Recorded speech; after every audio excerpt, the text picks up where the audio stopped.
Top of the morning, Dan and Amy. If we only knew then what we know now, or if we only would have done more due diligence then, as opposed to what we're learning piecemeal now, most of us. Dr. Kary Mullis is a 1993 Nobel Prize recipient in the study of chemistry. He's also the creator of the PCR test. He passed away in August of 2019, just months before, ironically, his invention would be used to test for COVID and its results to determine the lockdown of nations. And yet, before his death, he spoke against his test being used in the manner in which it came to be used. Mullis notes how PCR tests can be amplified so much as to make them unreliable for diagnostic testing. Quote, with PCR, if you do it well, you can find almost anything in anybody. Because if you can amplify one single molecule up to something that you can really measure, which PCR can do, then there's just very few molecules that you don't have at least one single one of them in your body. So that could be thought of as a misuse of it just to claim that it's meaningful. It allows you to take a very minuscule amount of anything and make it measurable, then talk about it like it's important. See, that's just a misinterpretation. PCR testing, you want to say, it's a process that's used to make a whole lot of something out of something. That's what it is. It doesn't tell you that you're sick, and it doesn't tell you that the thing you ended up with really was going to hurt you or anything like that. Oh, boy. He also had this to say, and this is from an interview he gave back 25 years ago, mid-90s, about one Dr. Tony Fauci. Uh-oh. What is it? What is it about humanity that wants to go to all the details and stuff and listen? You know, these guys like Fauci get up there and start talking. You know, he doesn't know anything really about anything, and I'd say that to his face. Nothing. The man thinks you can take a blood sample and stick it in an electron microscope, and if it's got a virus in there, you'll know it. He doesn't understand electron microscopy, and he doesn't understand medicine, and he should not be in a position like he's in. Most of those guys up there on the top are just total administrative people, and they don't know anything about what's going on at the bottom. You know, those guys have got an agenda, which is not what we would like them to have, being that we pay for them to take care of our health in some way. They've got a personal kind of agenda. They make up their own rules as they go. They change them when they want to, and they smugly, like Tony Fauci, does not mind going on television in front of the people that pay his salary and lie directly into the camera. You can't expect the sheep to really respect the best and the brightest. They don't know the difference, really. I mean, I like humans. Don't get me wrong, but basically, the vast majority of them do not possess the ability to judge who is and who isn't a really good scientist. I mean, that's a problem. That's a main problem, actually, with science, I'd say, in this century, because science is being judged by people. Funding is being done by people who don't understand it. Okay, who do we trust? Fauci? Fauci doesn't know enough to, you know. If Fauci wants to get on television with somebody who knows a little bit about this stuff and debate him, he could easily do it, because he's been asked. I mean, I've had a lot of people, president of the University of South Carolina asked Fauci if he'd come down there and debate me on the stage in front of the student body, because I wanted somebody who was from the other side to come down there and balance because I felt like, well, these guys can listen to me, but I need to have somebody else down here that's going to tell me the other side. But Fauci didn't want to do it. And again, he is the creator of the PCR test. And that was 25 years ago, describing Fauci. Oh, boy. For more on this, we're pleased to be joined by Dr. Roger Klein. He's an expert with the Regulatory Transparency Project's FDA and Health Working Group, former director of molecular oncology at the Cleveland Clinic, former advisor to the FDA, CDC, CMS, and HHS. Dr. Klein, thanks for joining us again. Appreciate it. Yeah, hi, Dan. Hi, Amy. And it's great you brought up Kary Mullis, a very interesting character. Well, what did you think about what he said? Dr. Klein, speak to Dr. Kary Mullis. Well, so Kary Mullis wrote a very interesting book that I would highly recommend to anybody who wants a really, really neat read, and it's called Dancing Naked in the Mind Field. Terrific autobiography, very, very interesting. So Mullis, so I pushed back a little on the notion that Mullis invented a test. What he invented was the technique of PCR. He discovered he's a brilliant guy. So that technique was later translated into testing that people like me do. So really smart guys like him came up with the technique. Maybe smarter people came up with the way to make the tests, and then people like me kind of run those tests, oversee the running, and interpret them. So I think the point is well taken. You can with infectious diseases and in a sense COVID's a great example. And I've done a fellowship in microbiology and virology at Yale, medical microbiology and virology. That was early on, and I mean I think one of the points that he's making is just because you find, for example, a positive PCR test doesn't mean the person has, quote, disease per se. It simply means that material is there, and there is a clinical difference. It's important to understand these tests are highly sensitive, so we don't always know the implications. Like if you find 3 months later after somebody recovered from COVID, for example, you can find traces of potentially, the nucleic acid. And it doesn't mean the patient's sick or infectious or contagious. It just means that you can find that material there. So I agree with the need for interpretation. The criticisms of Dr. Fauci, I think we all first of all, he's already up in years. He was a basic scientist, I think by reputation is really how he made his name. Not as somebody who was really on the front line managing epidemics. He's at NIH, not in the field. He's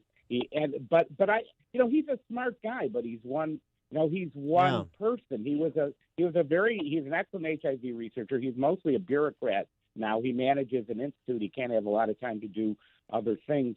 And I think, and those are political, even though they're not political appointments, there's a political aspect to those positions. So, I think Fauci's one voice, and it's nice to hear it. But the notion that somehow we simply just take what he says as gospel and follow it, I think is wrong. But we do. I mean, he said double masks, and now people are walking around Chicago with 2-3 masks on. Well, he's like, you call him Saint Fauci, Dan, for a reason. Well, yeah. I mean, and the interesting thing about what Kerry Mullis had to say, well, two things. One, to your point, Dr. Klein, what he's talking about with PCR and what you were just describing with the actual testing, implementing the technique that apparently earned him a Nobel Prize, is just something that has been raised during the pandemic. It's just been muted. But the whole idea of the accuracy of some of these tests, and are you misinterpreting, over extrapolating from a relatively small presence, and not distinguishing between somebody who has a small presence versus somebody who, you use the proper vernacular, but has enough of the virus to be considered a public health concern. I mean, all of those gradations were eliminated from the conversation. Yeah, I mean, I think in the lay press, not necessarily in the lay press. That's what I'm talking about. Yeah. Yeah. I mean, that's one. Yeah. So this is one of the reasons that so many people say there are many more infections than cases. Because people that get it, people are exposed and they're infected, but they're not. They don't ever get sick from it. Right. Right. Yeah. I'm sorry. Go ahead. No, but I mean, yes, right. So the asymptomatic spread was underappreciated, just as we're sort of learning that the percentage of Americans who have natural immunity was undershot as well by Dr. Harold Hill over at the Center for Control and the rest of them.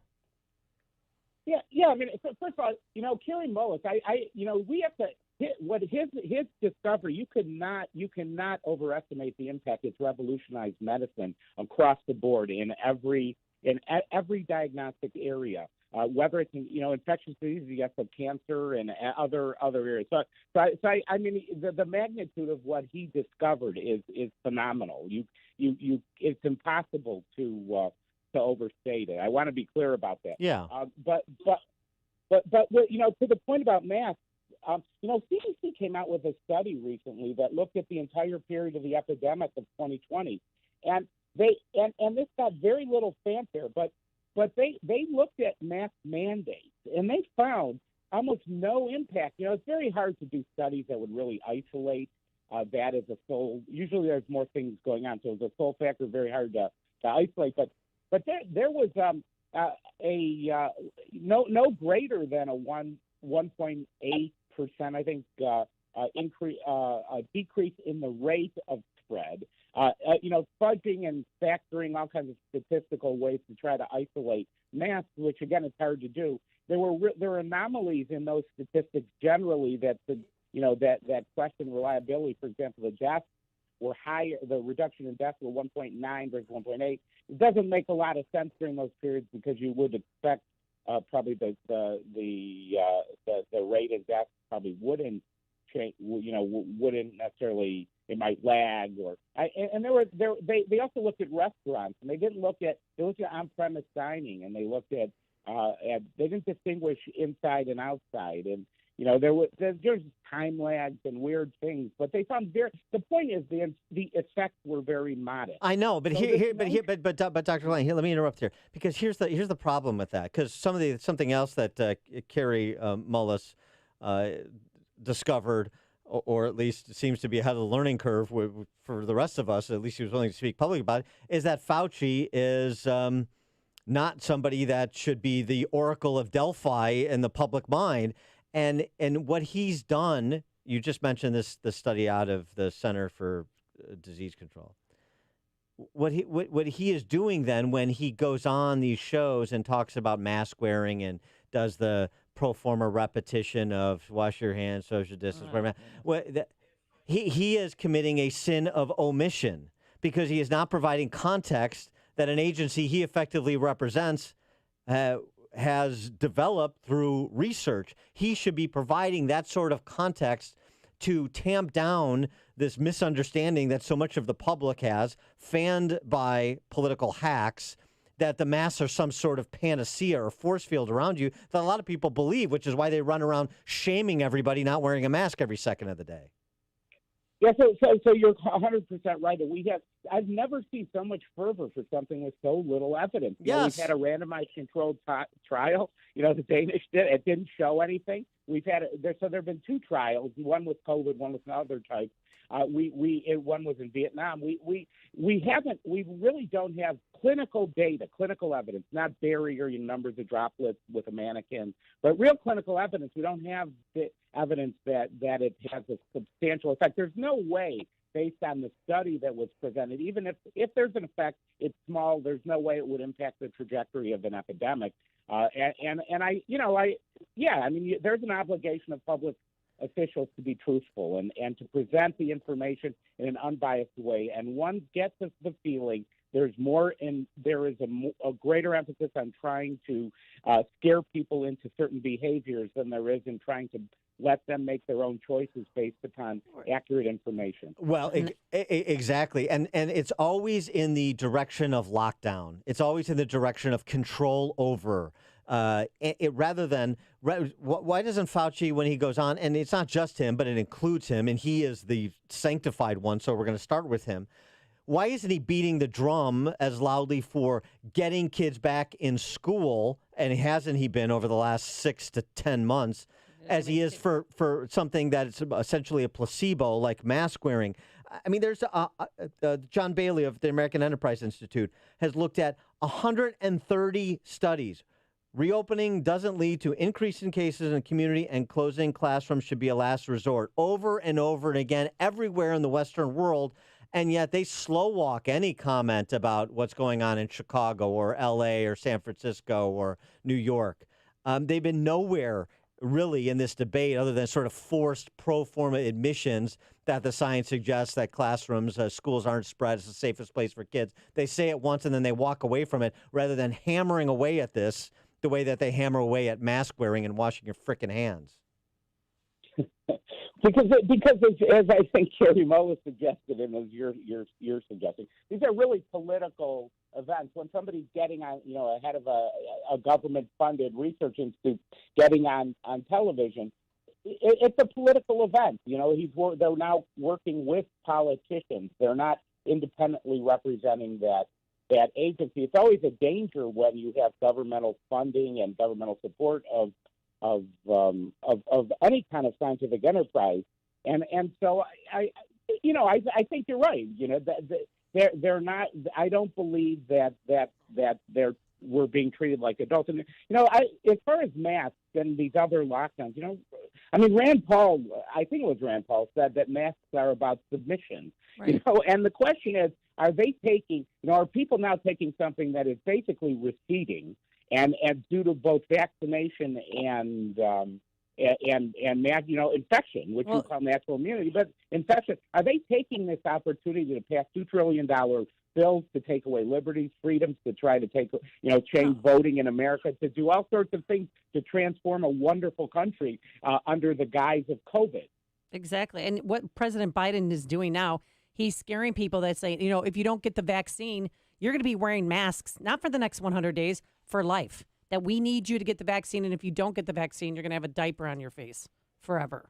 So what will happen if you don't get the vaccine? There's a good chance, although so many people are getting, we don't know for sure, but there's a good chance you'll get infected, and the vast likelihood is, certainly if you're not old and sick, is that you'll come through it fine. That's really what the truth is. The same way I did. I'm in South Florida right now. I'm in South Beach.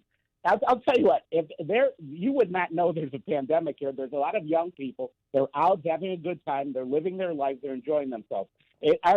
Probably many of them have had COVID. If they haven't had it, they will have it, and they will not know they had it. They won't get sick. Right. They know this, and that's why they're behaving this way. I'm not seeing a lot of 90-year-olds here that have heart disease walking around. I think, out on Ocean Drive. So I think we need to be realistic. People are behaving in a manner in accordance with the risk. All right, we'll let you get back to your spring break. We got the message. Dr. Roger Klein, expert with the Regulatory Transparency Project's FDA and Health Working Group, former director of molecular oncology at the Cleveland Clinic, former advisor to FDA, CDC, CMS, HHS. He knows what he's talking about. Dr. Klein, thanks for joining us. Appreciate it. Thank you. And he joined us on our turnkey.pro answer line. The more you listen, the more you'll know. This is Chicago's Morning Answer. On AM 560. The Answer. This is attorney Stephen Leahy. This isn't the first crisis we faced together. Back in '08, business professionals in trouble sought help from bankruptcy attorneys, loan modification attorneys, foreclosure defense attorneys, and IRS attorneys trying to gain full financial recovery. They should have just called me. Let me tell you about Chuck. His small business crashed in the '08 crisis. He faced 2 foreclosures, overbearing creditors, and the dreaded IRS. Chuck would not even get out of bed in the morning. His wife heard me on the radio and convinced him to hire me. We got Chuck a loan modification and a short sale. We obtained a discharge of his debt and settled what was left of his IRS